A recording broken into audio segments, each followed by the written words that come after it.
కొత్త సంవత్సరం సందర్భంగా మహారాష్ట్రలోని గడ్చిరోలి జిల్లా దట్టమైన అటవీ ప్రాంతం చపరాడలో ఉన్న కార్తిక్ మహారాజు హనుమాన్ మందిర్ ప్రశాంత్ ధామ్కు భక్తులు పోటెత్తారు. మహారాష్ట్ర, తెలంగాణ నుండి భక్తులు పెద్ద సంఖ్యలో తరలివచ్చారు. సనాతన ధర్మ పరిరక్షణ కోసం తెలంగాణలోని పలు జిల్లాల నుండి భక్తులు పాదయాత్రగా బయలుదేరి ఆలయానికి చేరుకొని భక్తి శ్రద్ధలతో నూతన సంవత్సర వేడుకలు జరుపుకున్నారు. ఈ సందర్భంగా ఆలయంలో ప్రత్యేక పూజలు చేశారు. దీనిపై మరింత సమాచారాన్ని మహారాష్ట్ర నుండి మా ప్రతినిధి శ్రీనివాస్ అందిస్తారు. సంవత్సరం సందర్భంగా అటు తెలంగాణ రాష్ట్ర వ్యాప్తంగా అదేవిధంగా ఇటు మహారాష్ట్ర వ్యాప్తంగా కూడా ఆలయాలన్నీ భక్తులతో కిటకిటలాడుతున్నటువంటి పరిస్థితి ఉంది. తెలంగాణ రాష్ట్ర వ్యాప్తంగా ఉన్నటువంటి ప్రధానమైనటువంటి ప్రాచీనమైనటువంటి ఆలయాలన్నీ కూడా భక్తుల రద్దీ కొనసాగుతున్నటువంటి పరిస్థితి కూడా ఉంది. అదేవిధంగా ఇటు తెలంగాణ మహారాష్ట్ర సరిహద్దు ప్రాంతంలో ఉన్నటువంటి ఆలయాలన్నీ కూడా భక్తులతో కిటకిటలాడుతున్నటువంటి పరిస్థితి ఉంది. ప్రస్తుతానికి మనం మహారాష్ట్రలోని గడ్చిరోలి జిల్లాకు సంబంధించినటువంటి బాబా ఆలయంలో ఉన్నాం. ఇక్కడ ఆంజనేయ స్వామి ఆలయం ఉంటుంది, అదేవిధంగా ఇక్కడ కార్తిక బాబాకు సంబంధించినటువంటి ఆలయం కూడా ఉంటుంది. ఈ రెండు ఆలయాలకు కూడా భక్తులు పోటెత్తి దర్శించుకుంటున్నటువంటి పరిస్థితి కూడా చూస్తున్నాం. ప్రస్తుతానికి మనం చప్రాడలోని కార్తిక బాబా ఆలయంలో ఉన్నాం. కార్తిక బాబా ఆలయానికి సంబంధించి ఇటు మహారాష్ట్ర నుండే కాకుండా తెలంగాణ రాష్ట్ర వ్యాప్తంగా అటు ఛత్తీస్గఢ్, మధ్యప్రదేశ్ రాష్ట్రాల నుండి అంటే వివిధ రాష్ట్రాల నుంచి కూడా భక్తులు పెద్ద ఎత్తున ఇక్కడికి తరలి వచ్చి పూజలు అయితే చేస్తూ ఉంటారు. ప్రత్యేక పూజా కార్యక్రమాలు కూడా నూతన సంవత్సరం సందర్భంగా యువతకు ఒక మంచి సందేశాలను ఇస్తున్నటువంటి పరిస్థితి కూడా ఉంది. ప్రస్తుతానికి మనం ఈ ఆలయంలో కొంతమంది భక్తులు మనతో ఉన్నారు, వారిని అడిగి తెలుసుకుందాం.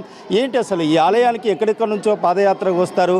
ఇటు తెలంగాణ కావచ్చు, ఇటు మహారాష్ట్ర కావచ్చు, అదేవిధంగా మధ్యప్రదేశ్, ఉత్తరప్రదేశ్ నుంచి చాలామంది పాదయాత్రగా తరలి వస్తుంటారు. అంటే 31 డిసెంబర్ ఎంతోమంది చాలా ఎంజాయ్ చేస్తూ ఉంటారు. కానీ ఇక్కడ మాత్రం మీరు అంత దూరం నుంచి పాదయాత్రకు వచ్చి ఇక్కడ భక్తి ప్రవచనాల మధ్య భక్తి శ్రద్ధలతోటి పూజల కార్యక్రమాల్లో పాల్గొంటారు. ఏంటి ఇక్కడ ఉన్నటువంటి ప్రత్యేకత ఏంటి? జయ శ్రీరామ్. బాబా గారు జీవించి ఉన్న కాలంలోనే మంచిర్యాల భక్తులు కొందరు ఇక్కడికి వచ్చి బాబాకు భక్తులుగా మారిపోయారు. మంచిర్యాల వచ్చిన తర్వాత ఈ చప్రాల మందిరం, చప్రాల గుడి యొక్క వాతావరణం పూర్తిగా రూపురేఖలు సంతరించుకుంది. జనాలంతా, భక్తులంతా సంవత్సరం పెరుగుతూ ఈ చప్రాలకు వస్తున్నారు. జై శ్రీరామ్. సో ఇక్కడికి ఎంతకాలం నుంచి మీరు వస్తున్నారు? అంటే మీకు ఏం మంచి జరిగింది? సార్, నాది సూర్యాపేట జిల్లా. నేను ఇక్కడ చిన్న ఉద్యోగం చేసేవాడిని బెజ్జూరులో. 2002లో స్వామివారిని చూసి నేను కూడా గుడికి వాడికి రావడం ఇవన్నీ చేసిన దశలో నాకు కూడా ఏదో యాత్ర చేయాలి బాబా కాడి కంటే బెజ్జూరు నుంచి 2 యాత్రలు చేశాను. తర్వాత మంచిర్యాల వాళ్ళు కూడా యాత్ర చేస్తానని తెలుసుకొని ఆ యాత్ర కూడా ఒకసారి చేద్దామని ఫస్ట్ 8 మందితో 2016లో నేను ఇక్కడికి వచ్చాను పాదయాత్రకు. ఈ యాత్ర వల్ల మీకు ఏం మంచి జరిగింది చెప్తాను సార్. 2016లో 8 మందితో నేను వచ్చాను సార్. ఈ ప్రస్తుతం అంటే కరోనా సమయంలో కూడా ఈ యాత్ర చేసినాం. ఈ 8వ సంవత్సరంలో 80 మందిని తీసుకుని వచ్చారు. అంటే డే బై డే భక్తులు పెరిగి దీనిలో ఒక విచిత్రమైన సంఘటన చెప్తాం. ఒక మహిమ బాబా యొక్క గొప్పతనం. 3 సార్లు చెప్పులు లేకుండా నడిచిన ఒక విద్యార్థి ఈరోజు అమెరికాలో ఉన్నాడు. అతడు అమెరికాలో ఉండి కూడా తన బంధువులు 2ని ఈరోజు ఈ యాత్రకు పంపించాడు. ఒకతను ఆస్ట్రేలియాలో ఉన్నాడు. చాలామంది యువకులు చదువులో కానీ వ్యాపారాల్లో కానీ అభివృద్ధిలోకి వస్తున్నారు. నాకు డే బై డే చాలామంది డిసెంబర్ వచ్చిందంటే ఈ పాదయాత్ర ఆలోచన మీదనే మేము ఉంటాం. మీకేమనిపిస్తుంది బాబాయ్ ఆలయానికి వచ్చినప్పుడు? అంటే 31 డిసెంబర్ అంటేనే బాగా బిజీ ఉండేటువంటి డే, అంటే ఇటు ఎవరైనా కావచ్చు. కానీ మీరు మాత్రం ఆధ్యాత్మిక సేవలు, బాబా సేవలు తరించుతున్నారు. అంటే మీకేమనిపిస్తుంది? చాలా సంతోషం అనిపిస్తుంది. బాబా సన్నిధిలో దీపాలు వెలగడం, ఆ జ్యోతిని చూడడం, ఆరతి తీసుకోవడం అందరికీ చాలా సంతోషం అనిపించిందండి.